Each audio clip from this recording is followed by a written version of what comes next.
High-performing professionals don't just wake up unhealthy one day. They slowly drift there while building successful lives.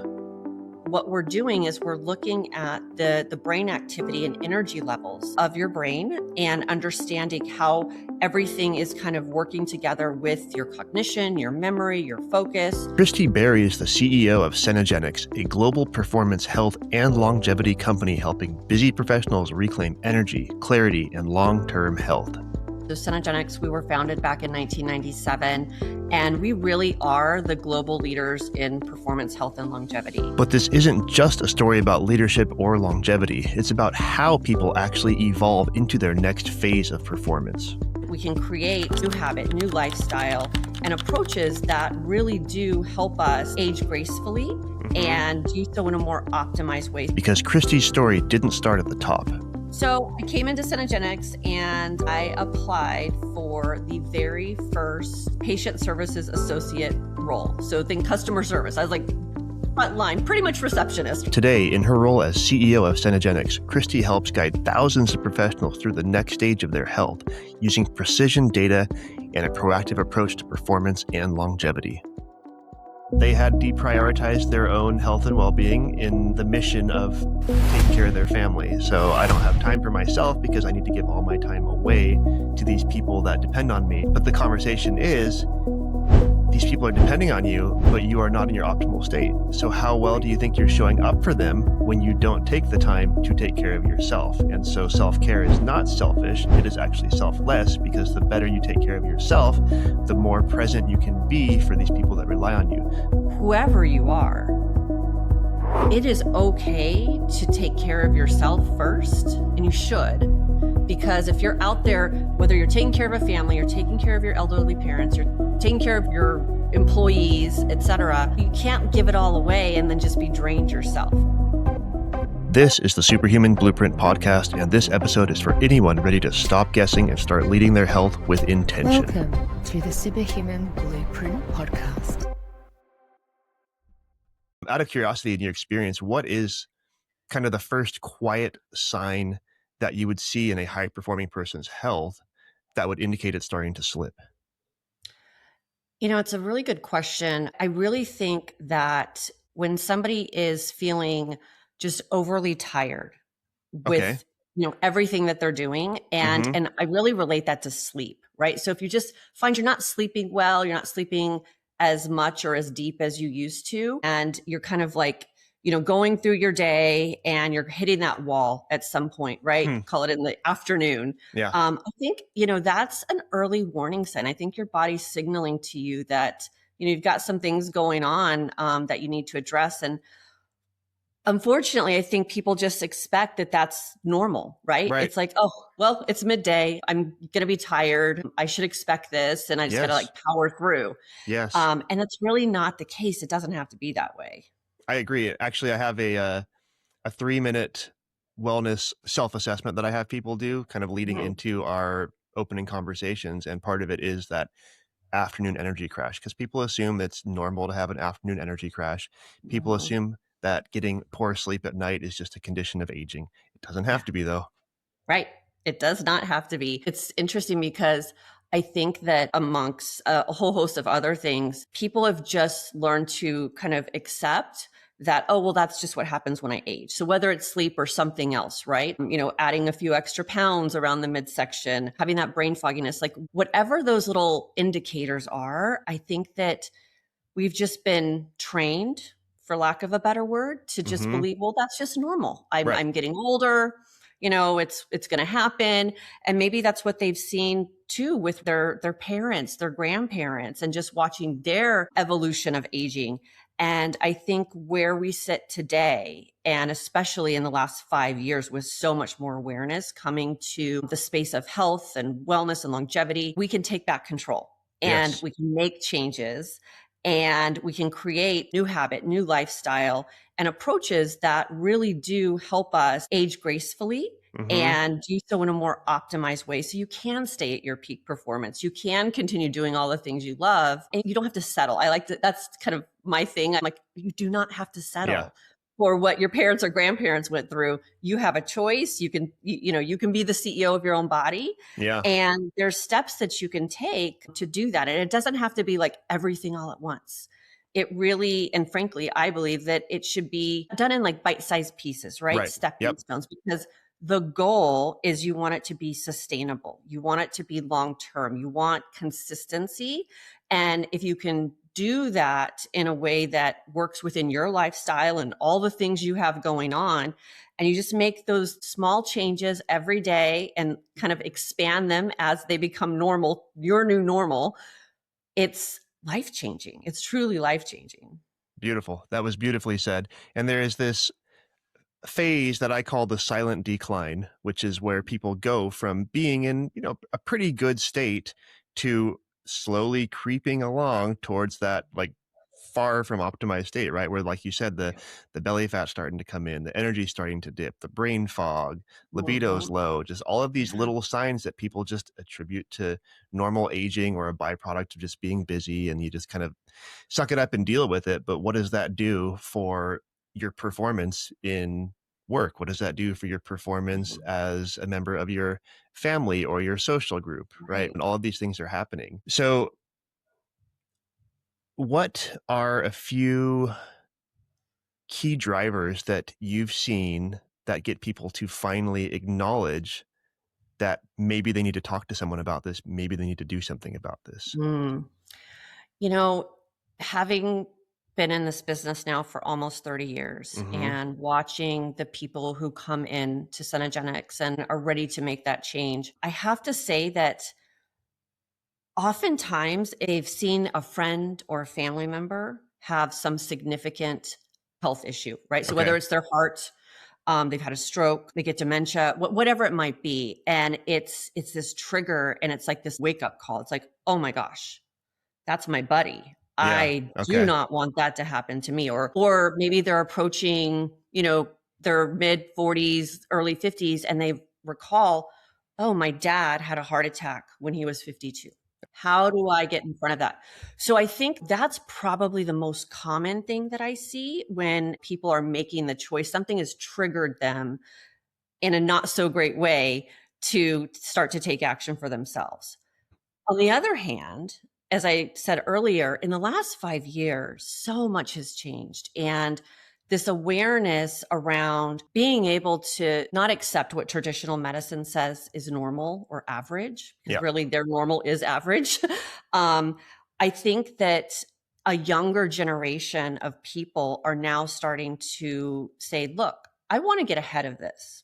There's a lot of resources out there. There are things that I can do. I mean, with all the wearables, I've got my own wearable myself, like whatever it is.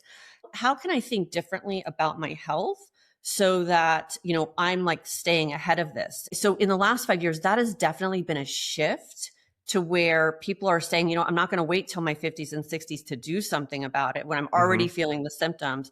I want to avoid or delay the onset of those symptoms. Yeah, amazing. And I see that as well. And it is very encouraging that knowledge and proactive lifestyle modifications in the spirit of health and longevity are becoming, we'll just say, a bit more mainstream. Yeah. The ring, right? Aura is huge. Aura Ring is huge. And there are other companies as well that do the same thing. And people are actually starting to look at these things and, create a little bit of a sense of competition, either with their friends or with themselves to get their steps in or get that health or sleep score. Yeah, they are. And I love it. And I think it's a wonderful sign for like the future state of what health and healthcare can look like for people.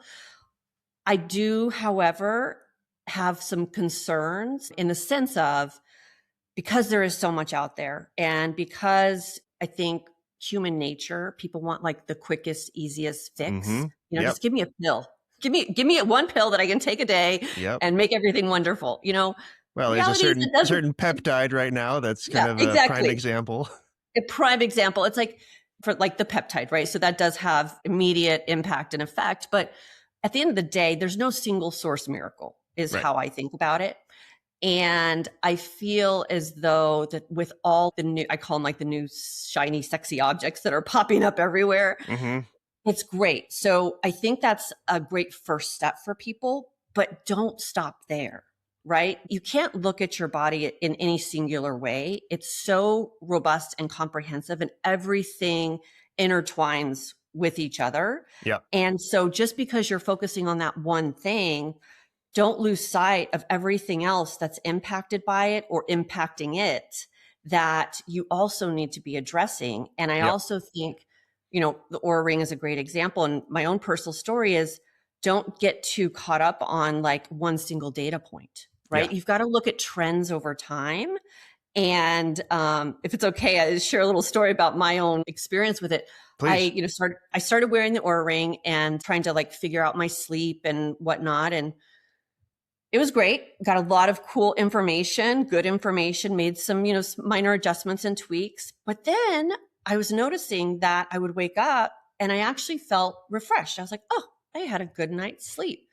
And then I would pull up my app and look at my sleep score, and it was like in the tank. And I'm like, oh, that's not good. And so mentally, even though I felt refreshed, I woke up saying to myself, this has been a great day.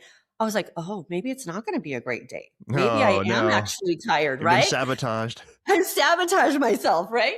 And so I did that for a little bit. And so I was talking to my performance health coach here at Cenegenics, and I was sharing this with him, and he's like, Kristy, it's one data point. We've got to look at a trend over time. He goes, stop sabotaging yourself. Stop like mentally psyching yourself out that it's not good. And he goes, let's just watch this. So like for the next week, I don't want you to look at your sleep score. We'll look at it in a week and see overall how have you been doing. And so that was like really enlightening to me, because I had the benefit of having this, professional explain it to me and kind of like calm me down and get me more focused on like the overall goal and effect of it. Whereas I think oftentimes people that don't have that access to that professional that can guide them and help them navigate it, then they get like stuck on, oh gosh, my sleep score is bad. So now let me like Google, what supplement could I take to get better sleep? Well, do they really need that supplement? Is it something else that they're doing? Is it their diet? What did they eat before they went to bed? Things like that, right? Yep. So again, I love all of it, but in context, you've got to make sure that you're applying it the right way and navigating it with that input from someone who has experience to say, okay, one, sleep, okay, like how is it affecting it? But overall, how are you feeling? What are your lab levels? What are your biomarkers? What are your biometrics, right? There's subjective and objective data. So if I went through the whole day and I felt really great, I didn't have that crash, who cares if my sleep score was, low? Yep. So I love where we're at, but I do think we've still got a ways to go, right? Yep. To continue that education process, that awareness, so that people truly understand how to really evaluate the information they're now getting on themselves that they didn't otherwise receive in the past, and really applying it in a calculated, productive way. It's a bit of a fine line to walk, because the first data point you should be looking at on anything is, how do you feel? Right? Like you said, you woke up feeling refreshed, and then all of a sudden you saw this data point that contradicted that feeling, and all of a sudden it has this negative impact on you physiologically. And I did a podcast with this doc out in Norway a few months back, Dr. Torkel Farrow, and he specializes in monitoring HRV to manage your wellness. And kind of the same thing, when you're constantly obsessing over the number, it can change the number. And so there's this sort of two-sided consideration to looking at this data. But on the other side of that, for people that have conditioned themselves to feel that a suboptimal state is their normal, then the data points can really help and can actually shed light on, hey, this is your score every day and it's not good. And if it gets them to take action, that's progress, right? I think that's definitely progress. Quick 30-second pause. If you are getting value from this episode, I would really appreciate one small favor. About 80% of people listening right now have not hit that subscribe button yet. It makes a massive difference in helping our show to reach more people, and you can do it in just a few seconds right now. As a thank you, I promise to keep bringing you high-impact conversations and practical insights to help you make smarter decisions about your health and performance. All right, back to the show. And to your point, that's why it is helpful to have a professional that understands these nuances to help look at that with you and have those conversations. Yeah. And speaking of which, let's talk a little bit about what Cenegenics is and what you offer and why people walk through your doors. Yeah, absolutely. So, I mentioned we've been in business for almost 30 years. So Cenegenics, we were founded back in 1997, and we really are the global leaders in performance, health, and longevity. It's really interesting because back then, what we were doing, it was frankly kind of taboo. Nobody was talking about it really. It wasn't widely Yeah. accepted or known. 97, no way. 97, no way. Yeah. I often compare it to like plastic surgery in the 70s, right? So, plastic surgery became like the huge boom in the 70s, but people weren't talking about it. They would go away and you'd see them at the dinner party in a couple of weeks and it's like, oh, you look a little different. What's going on? And it was like, oh, well, I just slept more. So that's kind of like where we entered the scene. But our focus and our philosophy has always been around performance, health, and longevity. We have 20 locations across the US, 8 international. And our goal really is to help create a future for people where you can look, feel, and really live at your highest potential for decades to come. It's all about optimizing health as you age and really increasing that health span. So like those last 10, 15 years of your life, you are very much able to continue doing the things that you love, staying active, and not having to battle, quite frankly, with disease and the ailments of aging when not being addressed. Yeah. We do all of this through, just top technology, data, and cutting edge science. So Cenegenics, everything we do is physician led. And we really offer what I'll call a first of its kind personalized health experience. So it is a precision crafted journey for each and every person that comes into Cenegenics that helps them not only enhance longevity, but importantly, it elevates their daily living. Right. So we're helping our patients live better, longer lives. And that's what it's all about. Got it. Okay. And I like that you mentioned the last 15 or so years of life. And that's what I keep coming back to is when folks are talking about wellness and longevity in particular, you got to look at that last decade of life. What do you want that last decade of life to look like? And whether that's, from 75 to 85 or 80 to 90, right, 110 to 120, whatever it is, what do you want that to look like? Do you want to live a long life and be spry and sharp, or do you just want to live a long life regardless of what that looks like? Because people probably don't want that. I know they don't want it. And again, I think that there's certainly over the time, there are all of the people who have taken that active choice and made those decisions to help them have that active life at the end. But I think in general, it's that expectation that, oh, well, I'm going to just be frail and, not able to do all the things I love when I'm in my 80s and 90s. And what I see with, all of our patients, it's transformative. Like we truly change people's lives. Yeah. And it is the coolest thing to like hear their stories. They send us pictures. They're on, they're taking trips internationally. They're on the ski slopes. Like they're playing with their grandchildren, like whatever's important to you. Right. I mean, and that's the key.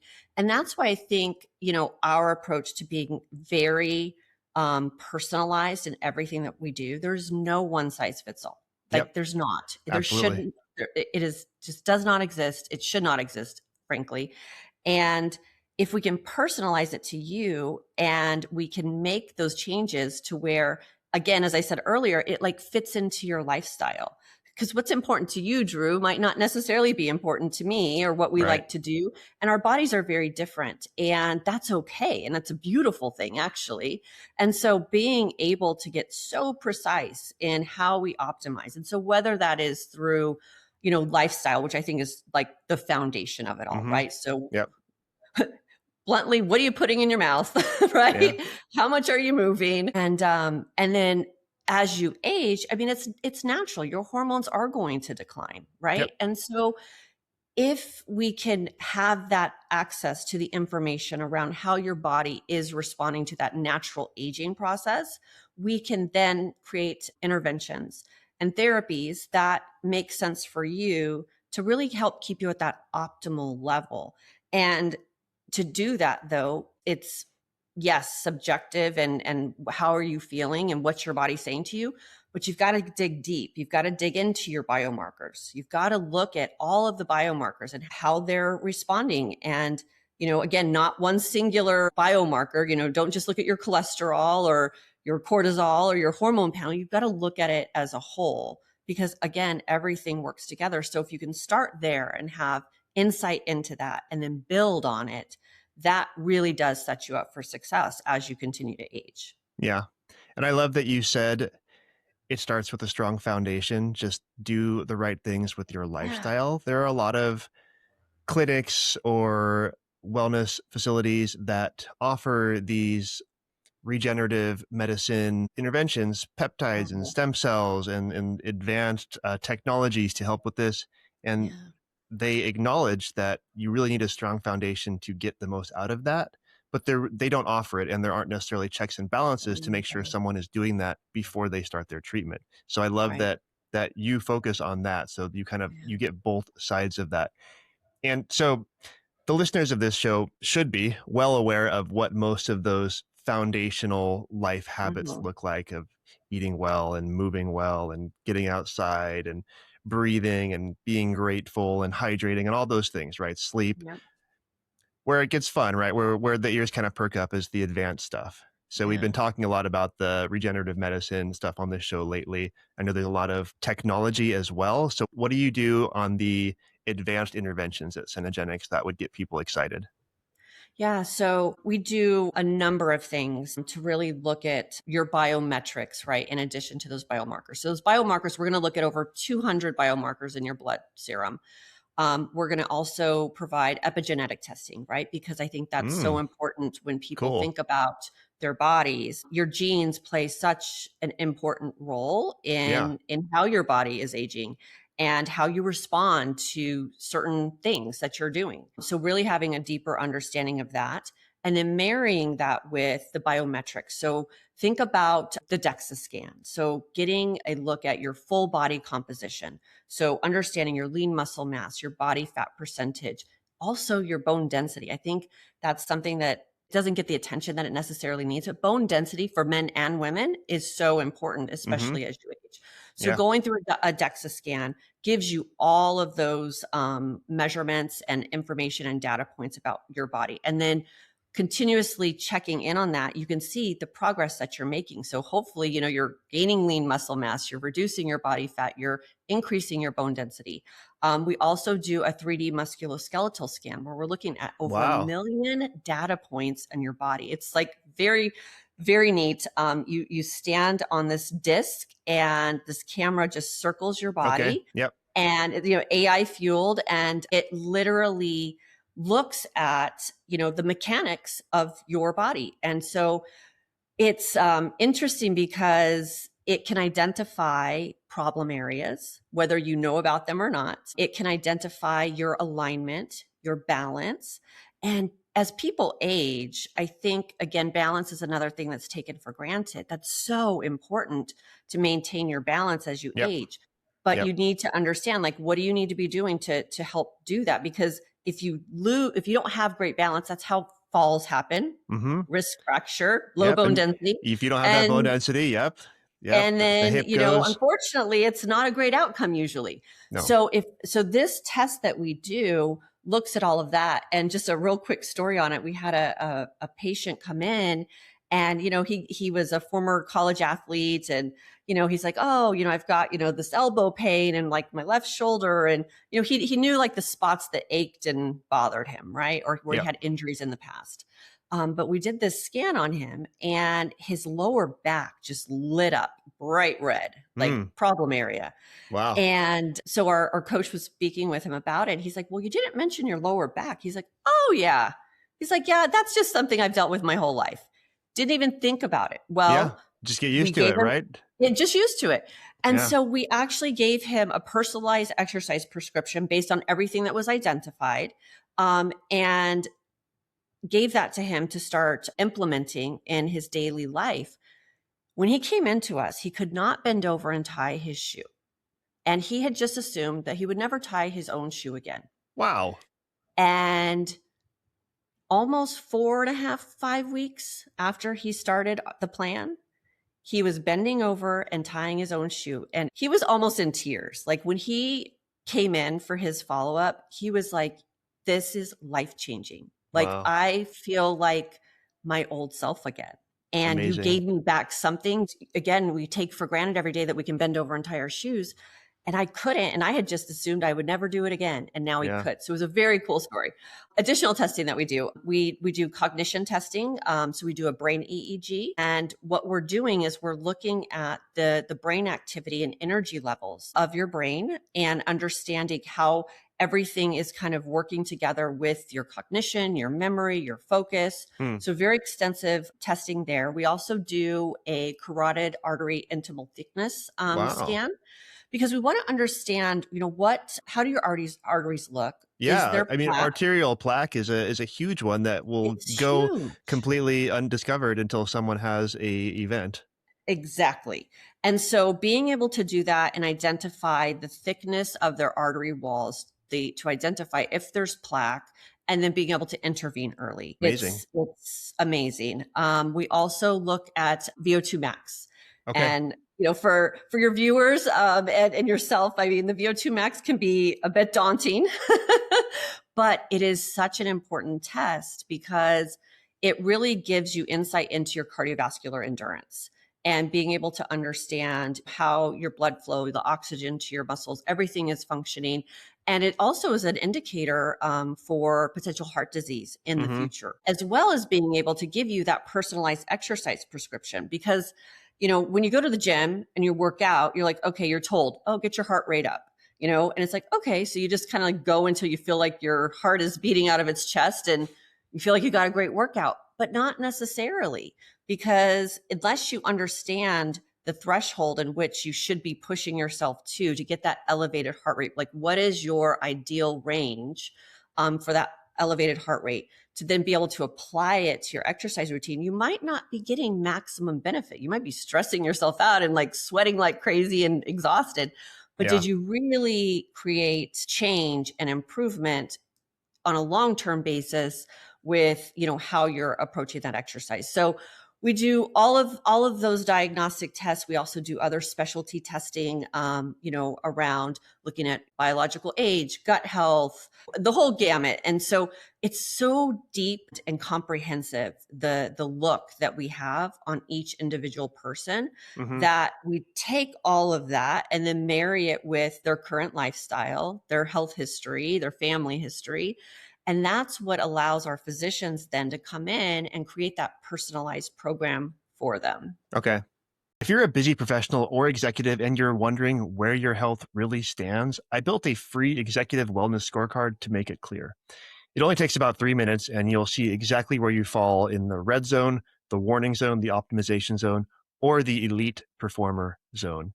So you'll get clarity with no guesswork. Go to primalwellnesscoaching.com/scorecard or click the link in the description for this video. And a lot of people get very excited about the advanced interventions, but they don't build that foundation first. You don't do that at Cenegenics, but I have to assume you've encountered folks that perhaps would second guess the efficacy of some of the things that you can do there because maybe they've tried it in the past, but they didn't have a strong foundation. And so they didn't get the most bang for their buck on what they were doing. Yeah, it certainly happens. Again, they kind of try things singularly, and if they don't have that right guidance or the information or how to interpret it or how to apply it fully, we have people come in who are like, I did this or that didn't work for me. Right. No need. I don't need to do that. That never worked for me. And I think it's our job to really educate them on the why behind it. And everything that we do at Cenegenics is I shared is evidence-based or physician-led. but we're also evolving with the new research and literature that's coming Yeah, out. you have to. You have to. The important thing that I really feel very strongly with is that we never want to go to the bleeding edge. So I always say Cenegenics is cutting edge, but we're not bleeding edge, because you need to make sure that just because there's this great new test or diagnostic technology out there, let's really understand like where it's coming from. And at the end of the day, it's how is this going to impact you and your health? Yeah. Is it going to? How is it going to? Right. Yeah. And obviously there's new things coming out. So there's not like, 10 years of research on it. So you definitely still have to test and be calculated about it. But that's why we take a very rigorous process to like evaluating everything. And so kind of taking it back to like that client coming in who's a bit skeptical or said, no, that didn't work for me. For us, it's about education and awareness. And so making sure that, our whole team is always up to date and very experienced in everything that we're applying. And there's always the why behind it. And we can always tie it to what is this outcome going to be for you? It's an exciting time to be keeping up with the science and the data, because it seems to finally be catching up with, we'll call it the concept of health span. For example, I think it was just yesterday I saw that Medicare is either getting funding or putting funding into a study to look at lifestyle as an intervention. Which interesting. we know I did not that, see that. Okay, interesting. we know that lifestyle as an intervention is where you should start, not exactly. not that RX, but to see that a institution like Medicare would be putting attention on that, and hopefully you would hope it's an unbiased study and it gives honest results that support lifestyle interventions as a starting point. But either way, it's I feel like I'm seeing more of these things coming up lately where there are like mainstream organizations, even government, putting attention on these health span type of ideas and concepts. There really are, HHS has this like focus right now around like the longevity and health span, and really being able to take people's information and really start diving into the research and the data behind what companies like Cenegenics and others, physicians' offices have started to apply with their patients, and having the government start to take notice now. And, hopefully something comes out of this, right? Lots of talk. We hope so. We'll see. But at least there's some conversation around it. And I think that's 100%. The key, right? Start the conversation, and hopefully you can get that momentum building so that it actually come to, be actioned. Yeah. And I look at it kind of as if you don't know, now you know that you should be looking at this. A lot of people already know, and they don't need these studies to be able to formulate their perspective on what health span is and how to manage that. But a lot of people don't have attention on that. And that kind of tracks back to where we started, right? For the folks that just accept their decline in their low energy and their low libido and their brain fog and their belly fat and their 5 prescriptions they take every day for their cholesterol or blood pressure or whatever. They accept that as a condition of just normal aging. This is life. What do you see at Cenegenics as just some general root cause themes when folks come in with just those basic indicators of decline, where it's like we said, the belly fat, the poor sleep, the low energy?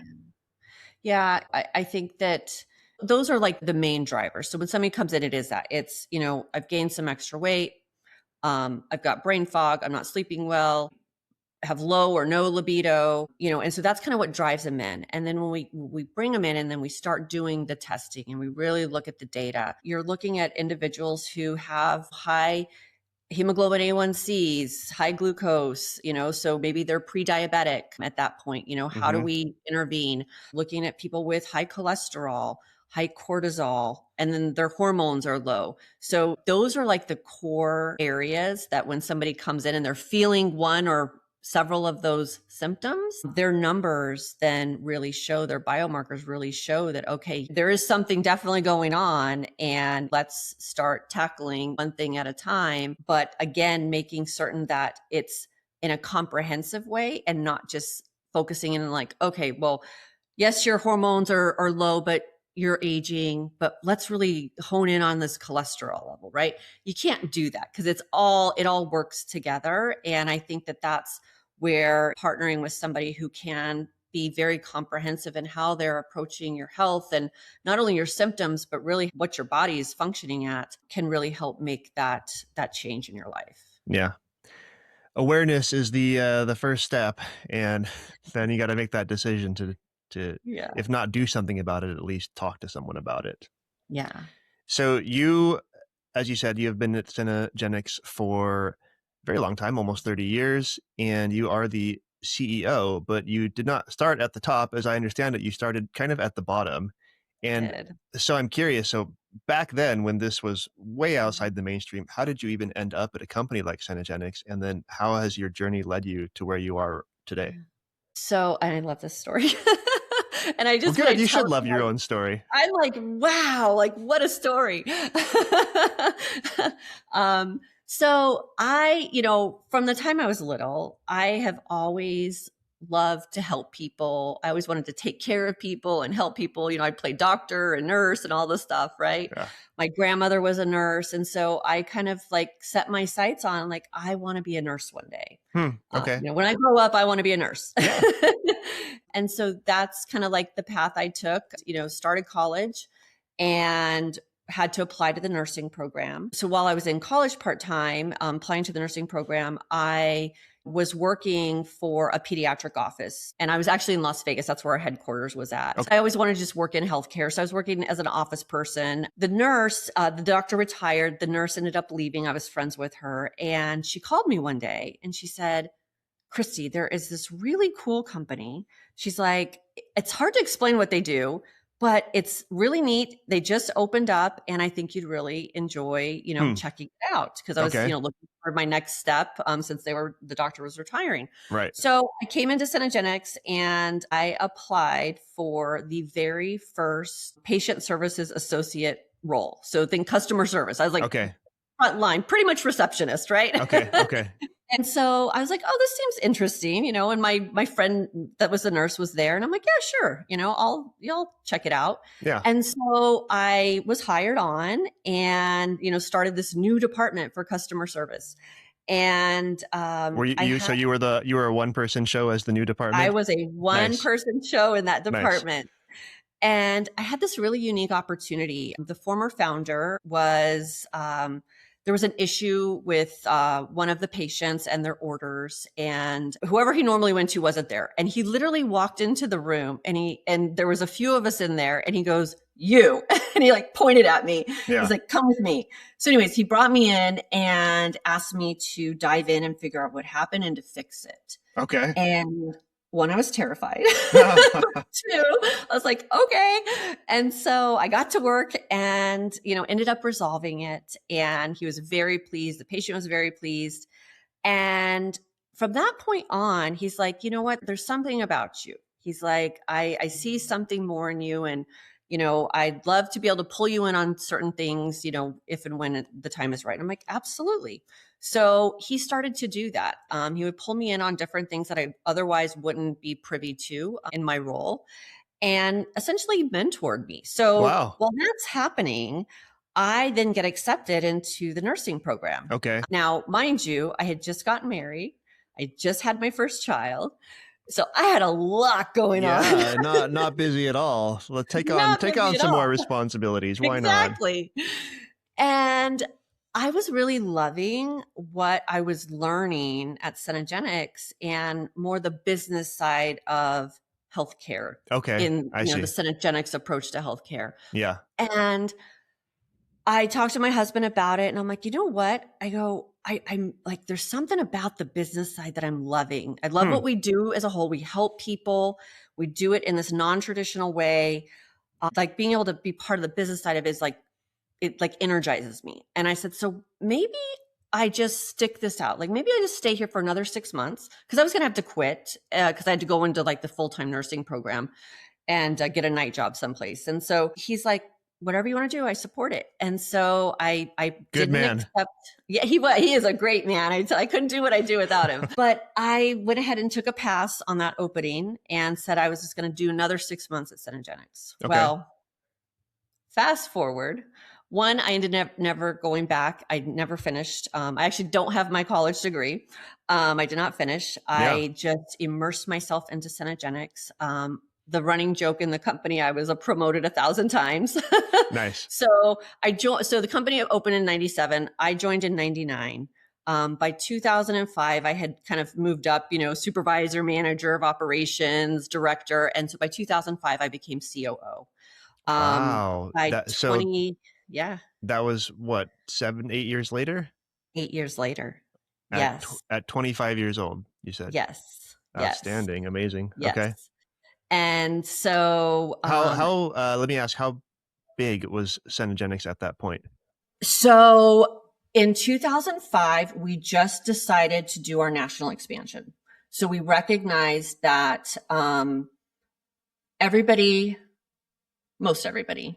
has no problem getting on a plane and coming to Vegas. Like everybody can find a reason to go to Vegas. Sure. Yeah. And so that's why we only had our one location there. But in 2005, we said, you know what, this is starting to take on and we're growing. We were doing fantastic. And we're like, we really need to stay ahead of the game and we need to have a presence in, the top 20 to 30 major metropolitan areas across the US. Oh, so you got that promotion right at a time when it was expansion mode. Expansion mode. So in 2005, we opened our second office and we then just kept opening them. So from 2005 to 2015, we ended up opening the 20 locations that we have today. So I was the one that was on a plane, flying out, recruiting the physicians, finding the office space, decorating it, hiring the staff, training the staff. Oh, I did it all. We were scrappy. We were on a scrappy budget. Doing all of it. It was just such an incredible, and obviously I'd never done that before. So I just kind of cool because you can look at what you got and say, hey, I built this. Mm-hmm. Exactly. So then fast forward to in 2011, I actually, because I was just on a plane all the time. And by that time, I now have my second child. It was really difficult flying in and out of Las Vegas. So I relocated my family to Atlanta. Okay. And it was supposed to be temporary because I could just get in and out of there easier. I could do West Coast trips in a day if I needed to, right? Long story short on that one, we all fell in love with it and we're still here today. Okay. And I'm like, I'm on a plane anyway, so it doesn't matter, right? So I made that move in 2011. In 2018, I was named president. And in 2020, we had a transaction take place. And when that transaction took place, the founder was at a point where he was ready to kind of step aside and kind of retire and do his thing. And when he did that, then I was moved into the CEO position. So I've been CEO since 2020. Amazing. And it has been incredible. Well, I would say that's probably a suboptimal time to just glide into a CEO role. It was at the onset of a global shutdown. Mm-hmm. It was stressful is an understatement. I'm sure. Because if you think about it, so one of the things that we really value is that human to human connection, right? So we have always, I think we were ahead of our time. So we've always kind of had telemedicine as part of our practice because what we do is, we'll send a phlebotomist to somebody's home or office to draw their blood initially, but then we have them come into one of our locations to spend a day with us. It's about a 4 to 6 hour day. Okay. But then they only need to come back once a year for that reassessment. Everything else in between, they do remotely, right? So it's phone call, video, et cetera. So when the pandemic hit, we were like, how are we going to navigate this? And what is going to happen? And so, we huddled together and came up with a plan for being able to continue the assessment and the whole experience for the patient without that diagnostic component until we could get them back into the office. Okay. But to where we could still help people, we could still be a solution for them. We made some changes at the time to our pricing structure, to account for just the change. But I have to tell you, it for us, not only our existing patients, but the new people coming in, our business continued to do so well and thrive through that period of time. So we were a very fortunate organization from that standpoint.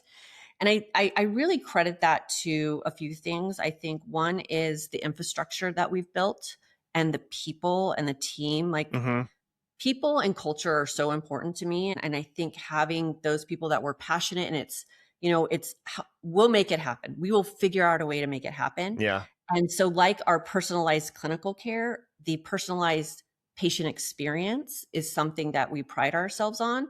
And so being able to navigate it during that time was so helpful, and I think really lends itself to how we were able to maintain and continue to be successful during that period of time, as well as, again, our patients knowing the outcomes that they had already received and wanted to continue to receive. And then the new people coming in, and again, awareness around health. Like that was such a frightening time for a lot of people and health scare, right? And I think that's when like the light bulb went off, and it's like, okay, what can I do to make sure that I am as healthy as possible?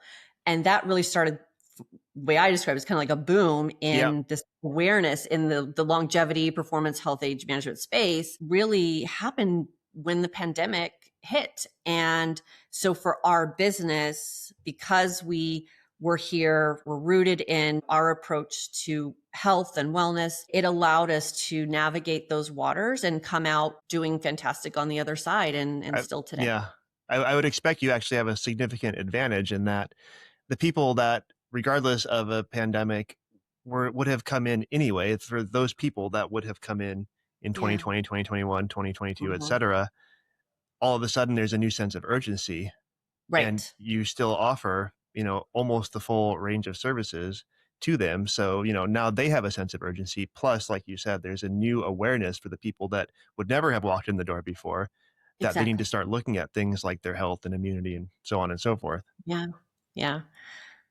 Looking back on it, I smile now when I talk about it because, it worked out, but it was kind of like putting on that CEO hat for the first time and being responsible to a new board and the patients and the employees and the physicians and, just holding their future in my hands to make sure that we were making those right decisions. And I really think that not adjusting in ways in which we're not true to ourselves, right? Not taking shortcuts, not delivering kind of like half of the approach, I think is something that was the right decision and necessary. And again, really speaks to who we are as an organization, because at the end of the day, we are here to help people, and that's what it's about. And so that's my passion. That's my story. And Amazing.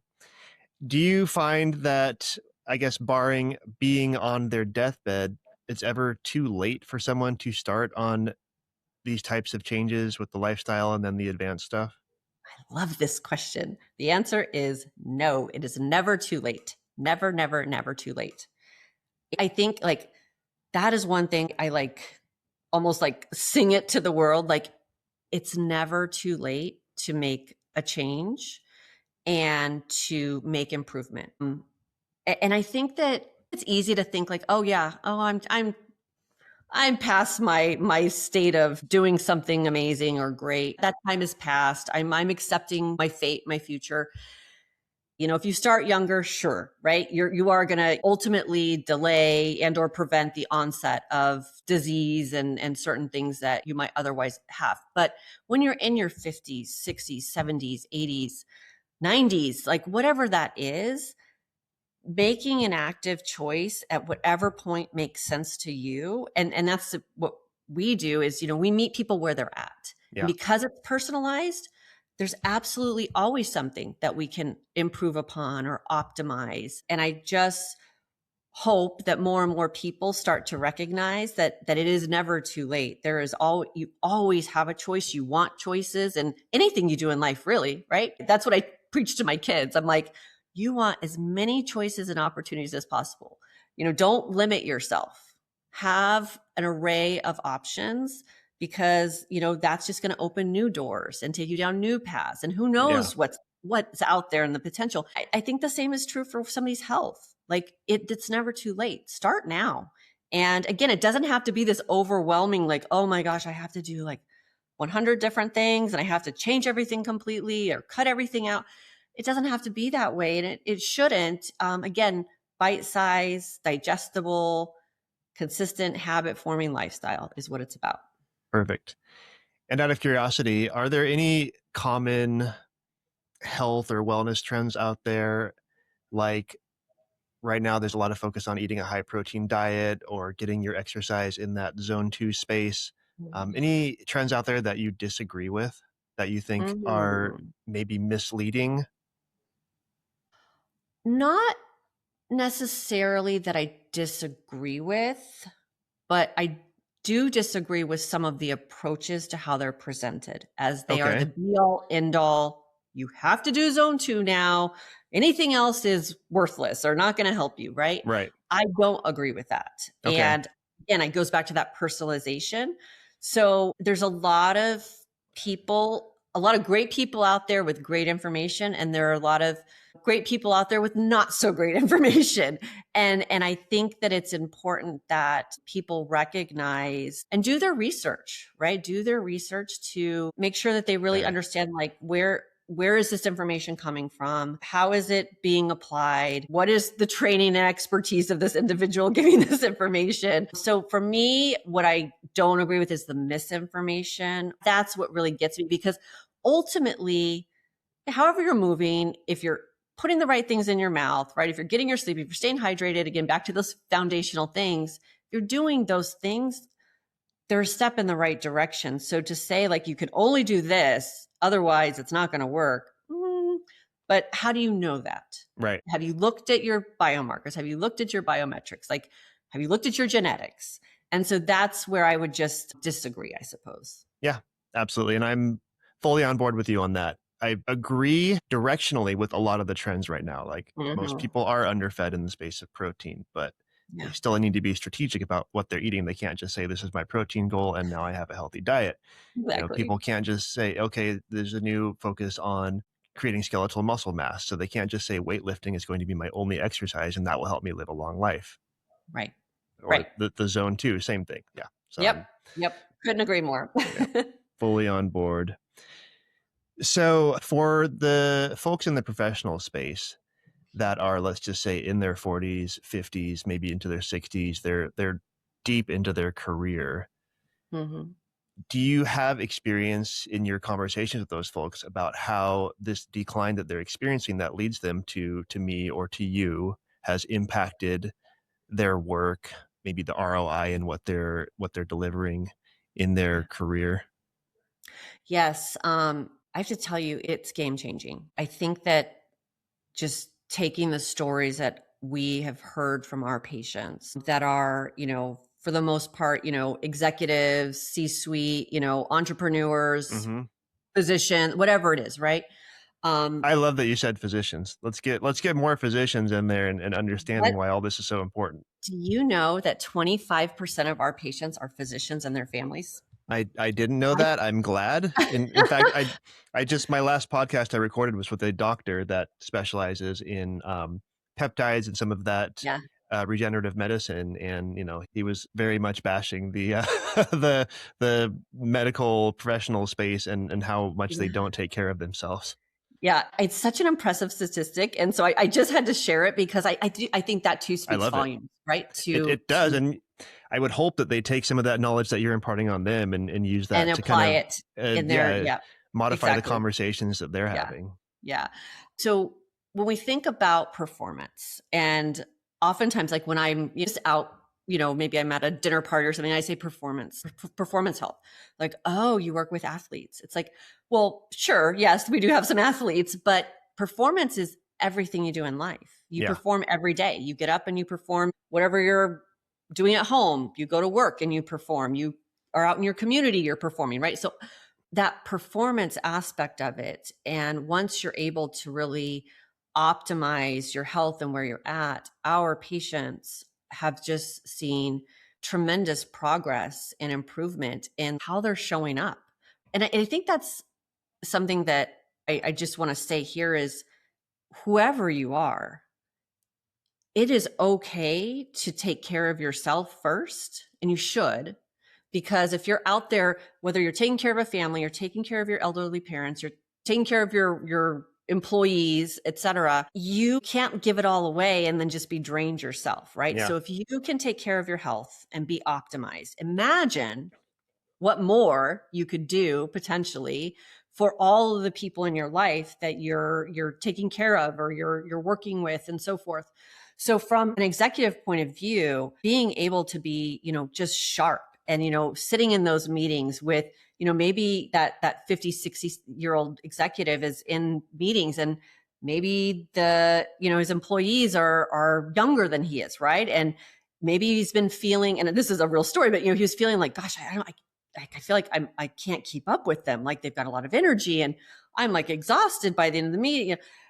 And they're able to come in and not only keep up, but sometimes run circles around the youngest person in the room, right? Yeah. And it gives you a sense of confidence. I mean, it reinstills that confidence that you should have. And I think that's then when you have that confidence, like sky's the limit, right? I mean, you can just so in business, like being able to think strategy, problem solve challenges, whatever it might be, or work those long hours to hit that deadline. You've got the energy, the stamina to do so, and you're not completely depleted. And interestingly enough, what we're seeing is a shift in employers recognizing the benefit of programs like Cenegenics for not only their key stakeholders, but all of their employees. And so we, as I mentioned, who our patients are, many of them, we've had CEOs and VPs of whatever come to us and say, you guys have changed my life and I need my team now to be as optimal as I am. Yeah. I need them to keep up with me. So they have, they've got benefit plans or perk programs that they have then asked us to come into their company and provide a customized Cenegenics programming for whatever level of employee that they want to extend this to.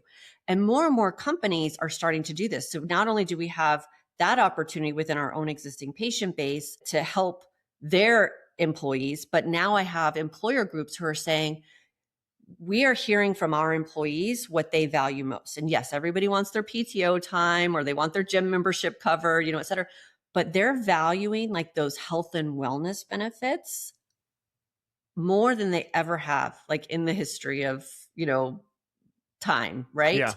And they are saying, what can we do? What can we develop for our teams that can give them access into that? And so the beauty, again, because everything we do is personalized, I can do that full comprehensive program for their C-suite. I can do a lighter version for kind of that mid-level employee group.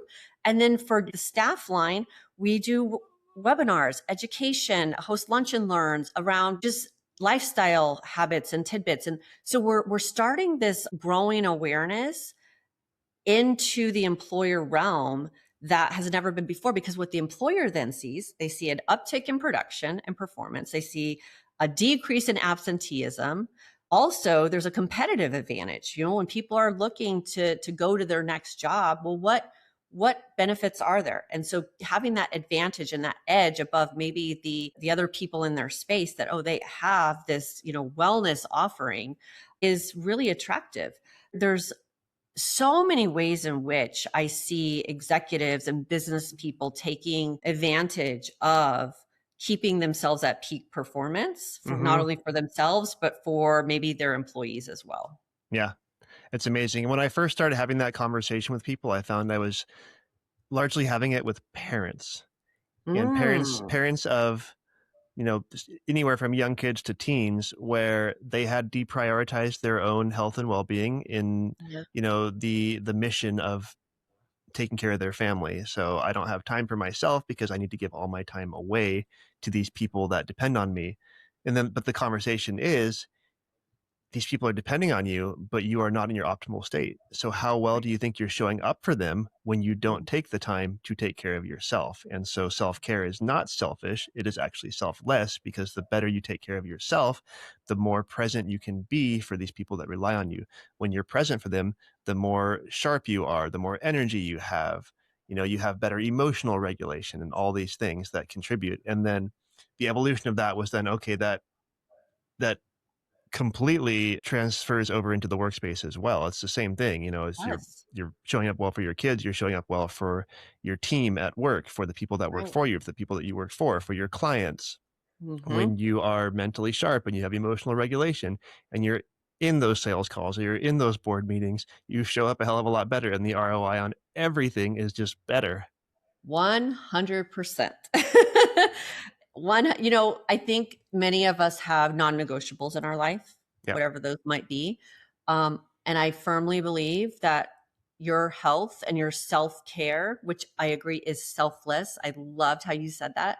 It should always be a non-negotiable. Always be a non-negotiable. And so drilling that down into very specific lifestyle habits, what are two non-negotiables for you? Non-negotiables for me. So first is my workout. Okay. I only work out well in the morning. I've tried all different times of day and night. So I, on my calendar, block out. It is protected time, cannot be booked under any circumstance. Yeah. My 1 hour of workout time. Okay. That is absolutely a non-negotiable for me. In full transparency, I mean, it wasn't until, 4 or 5 years ago that I made that a non-negotiable. Yeah. It would always be on my calendar, but oh, well, we need to schedule an early meeting, or we need to do this. Okay, yeah, schedule it. That's fine. That's fine. And then I was like so inconsistent. And then I'm like irritated at myself because I'm not feeling great, looking great. And I finally said, okay, it has to be a non-negotiable. Yeah. And when I did that, the world didn't end. Nothing caught on fire, right? Things probably got better. Things actually got better. And trust me, like my mental clarity and state is so much better after I've gotten my workout in. That's one non-negotiable. I think that second non-negotiable is going to sound a little silly, I think, but it's tied to getting outside. Okay. That doesn't sound silly. Being outside at least once a day. Like it's really easy for me to like never ever leave my home office when I'm working at home and not on the road. Yeah. It's too easy. Way too easy. It's way too easy. And my front door is like literally right there, right? What I have found for me is when I am outside in nature, and again, I live in Atlanta, so I live in, a beautiful space, outdoor space. There's an energy that I feel in my body that just grounds me. I've tried the meditation. I've done different things. I keep saying I haven't figured out how to do it right because I haven't felt that grounded or that really fulfilling. But when I go outside and I take off my shoes and I literally plant my feet in the grass and I look up at the trees, it is like this peace and calm that comes over me. Yep. And so I have said, even when it's freezing outside, I will make a point. I have to go outside because I need that to like re-energize my battery. Yeah. And it's like good for my soul. Yeah. So 100%. I mean, it's good for your soul, but like there are actual physiological benefits. Physiological benefits. I agree. Yeah. There's real science behind those things. So it does feel good, but it doesn't just feel good. There's a reason. There are reasons why it feels good. Yes. Yeah, I really love that. Can I share mine? Please, I would love to hear. So yeah, mine are very specific, kind of like yours. So I have not figured out how to block off a specific point of time in my day for a dedicated workout, but my one non-negotiable for myself is I do 100 burpees every day. Oh, wow. And it doesn't have to be all at once. So, it takes me about 21 seconds to do 10 burpees. Yeah. So it's not a lot. So if Yeah. I, at worst, I sprinkle them throughout the day. At best, I sprinkle them into a killer workout. And sometimes it's just, I do 50 in the morning and 50 at night. Um, but That's that's how I impressive. stay accountable for moving every day. Love it. And, I can get a little bit of cardio. I hit multiple muscle groups. So Mhm. it's an plyometric, for that proprioceptive training. So my burpees, that's my one. And then the other one is gratitude. I have to take time to be grateful for things Mm. every day. And I have two young boys at home, and I am largely in charge of bedtime, and we do gratitude at bedtime, which is really fun. It's really fun to see, to hear about what a 3 and 6-year-old are grateful for. And, That is beautiful. I and love that. they actually, the 3-year-old is hit or miss on whether or not he's actually putting thought into his gratitude statements, but he's still coming up with things. The Sure. 6-year-old is actually very thoughtful about it at this point because we've been doing it for a couple of years. Ah, that's awesome. I love that. That is awesome. Yeah. That's a fabulous habit. And, they're not going to view it as a habit per se, but you're instilling something in them at such a young age that they're going to carry with them forever and hopefully pass on to their kids or their friends, Yeah. right? That it warms my heart. And I just think that's amazing. And Thank you. Yeah. yeah. When my wife does bedtime, she doesn't always remember to do the gratitude. It's not necessarily part of her bedtime routine. So last night, as just a side fun thing, I also teach self-defense. And so I was out teaching last night. I came home late. The boys were still awake, despite my wife having completed bedtime. And so I walked in just to say goodnight. And the 3-year-old was like, Dada, we didn't do gratitude. Can we do gratitude? I'm like, all right, let's go. Oh my gosh, that's so cool. I love that. Kids are so special in that sense. And kind of to just the conversation we've been having here, like even being able to instill things into our kids, right, at a younger age, I think is so important. Like my girls are now adult and grown and out of the house, which is very weird. I'm an empty nester for the first time. Very strange. But I look at them and, my husband is a strength and conditioning coach for athletes. I've been with Cenegenics forever. And so like just a healthy lifestyle has just been part of what it's about. And we've always tried to instill that in them throughout their childhood and into their adulthood and to see little things like this. And so I can't wait for when your kids are older and they talk about their gratitude process and experience and showing that it's heartwarming to see it. And it's so wonderful when we can invest back into our kids in a way that's going to make for a better future. I think it's just awesome. Yeah, I agree. It's a beautiful thing. And the gratitude thing for me really only started 4 or 5 years ago. When, I discovered I'd always heard about gratitude as, just sort of a wellness practice, but that's kind of when I really got into like the actual science behind it. Yeah. And my father, who has passed away, had spent a couple of years kind of in and out of the hospital in his last couple of years. And so that was something that I finally decided to bake into my life during that time. And I would do it while I was there with him in the hospital, and we would do gratitudes together while he's in the hospital bed. And so, that was kind of the start of me being able to be like, okay, I've always felt like this is kind of hokey, but I'm going to do it.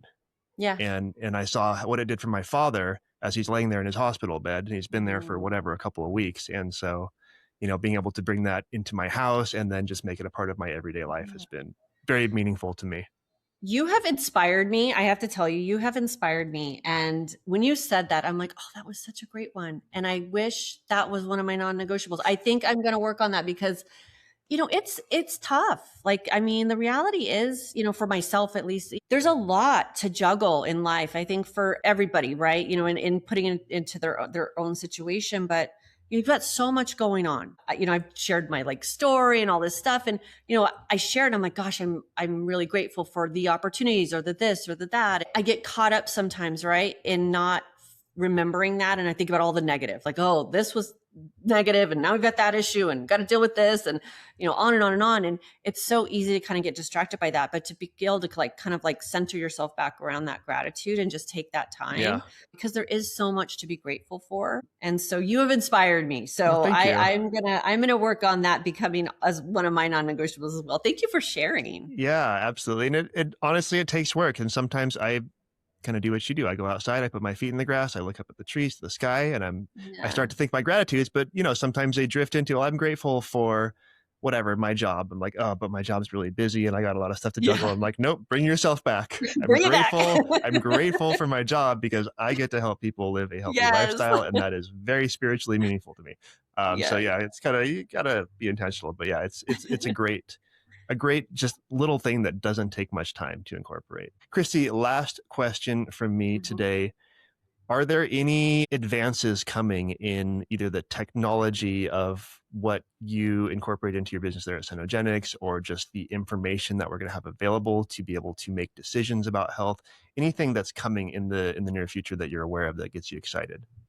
I'm really excited about AI and how AI can be integrated into all that we're doing, whether it's on the data side or even on the interpretation side of the data.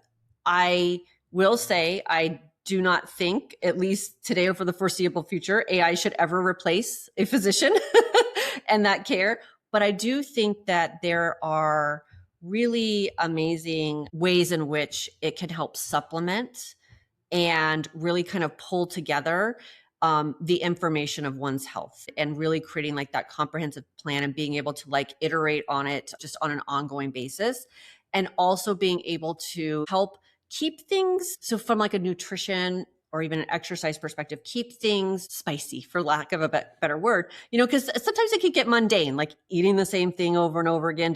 So having AI, obviously the human can go in and find different recipes and this and that, but having AI to supplement. So I see the AI from a technology standpoint, from, just a lifestyle standpoint. I do get excited about that. Again, I don't want to go too overboard with it, because at the end of the day, I do firmly believe that we need that human intervention and that expertise. So that's one piece of it. I think for me, the other thing that I'm excited about is just the continued evolution of how we can apply the genetic information to ourselves and our daily living and our health. I think, there's already a lot there, but I think the deeper we understand it, and I think making it more accessible at a price point that's more accessible, so that people can more easily, incorporate that testing into their programming, to have that really deep understanding of things. I think that is so interesting. And I think there's a lot in the future there. It all comes down to being able to mine the data that we have here at Cenegenics, that others have in their practices. I want to be able to see us mine that data. And so there'll be an AI component to that, right? But being able to mine the data to truly start reporting out on what the health outcomes and what the possibilities are when you start to make changes in your health and lifestyle, so that we can continue to drive awareness and education, but in a loud way, on a megaphone, here it is. And so that's what I'm especially excited about. Amazing. I love that. And I love that you started with AI on that. A lot of people are very concerned or skeptical about the onset of AI into everything. But I agree. If we use it responsibly and intentionally, it can do some profound things for us. And, we can use it in service of mankind and not to obliterate mankind, hopefully. Yes. Yes. So Cenegenics.com is where people can find Cenegenics, correct? Yes. Yeah. www.cenegenics.com. And spell that for us. It's CENEGENICS,